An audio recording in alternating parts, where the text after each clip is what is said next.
साथियों, आज इस कॉन्वोकेशन के बाद बहुत से स्टूडेंट्स यहीं रहेंगे, बहुत से यहां से चले भी जाएंगे। आईआईटी गुवाहाटी के अन्य स्टूडेंट्स भी इस समय मुझे सुन रहे हैं, देख रहे हैं। आज के इस विशेष दिन में आपसे कुछ आग्रह भी करूंगा, कुछ सुझाव भी दूंगा। साथियों, आपकी लाइफ में इस रीजन का कंट्रीब्यूशन भी है और आपने इस रीजन को देखा, समझा और महसूस भी किया है। इस क्षेत्र की जो चुनौतियां हैं, इस क्षेत्र में जो संभावनाएं हैं, उनसे आपकी रिसर्च कैसे जुड़ सकती है, ये आपको सोचना चाहिए।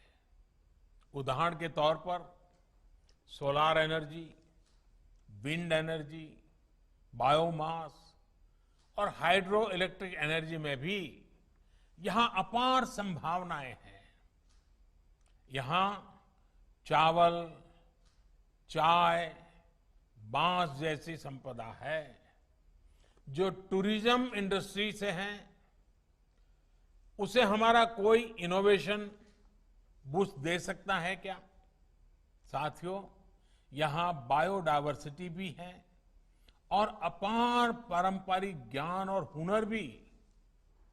इस पारंपरिक हुनर का, नॉलेज का और यहां तक कि साइंस एंड टेक्नोलॉजी का ट्रांसमिशन भी परंपरा से होता आ रहा है। एक जनरेशन ने ये ज्ञान दूसरी जनरेशन को दिया, उससे अगली जनरेशन को मिला और ये सिलसिला चलता चला आ रहा है।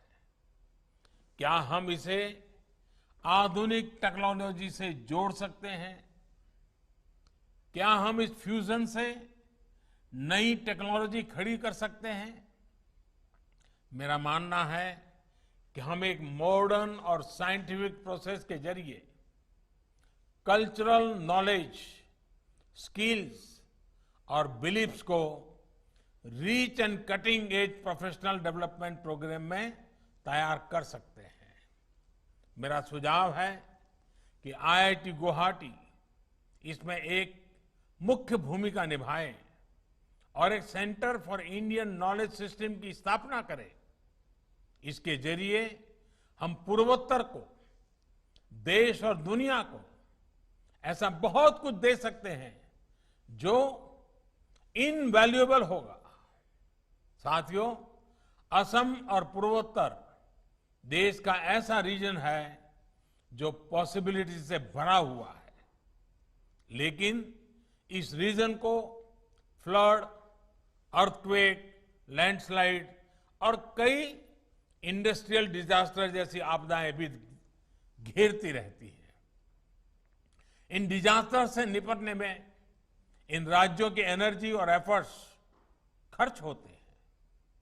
इस समस्याओं से इफेक्टिवली निपटा जाए, इसके लिए high degree of technological support and intervention की जरूरत पड़ती है। मैं आईआईटी गुवाहाटी से भी अनुरोध करूंगा कि आप एक centre for disaster management and risk reduction की स्थापना भी करें। ये सेंटर इस इलाके की आपदाओं से निपटने की एक्सपर्टाइज भी प्रोवाइड करेगा और आपदाओं को अवसर में भी बदलेगा। मुझे पूरा भरोसा है कि आईआईटी गुवाहाटी और आप सभी आईआईटी छात्र आगे बढ़ेंगे तो ये संकल्प भी जरूर सिद्ध होगा।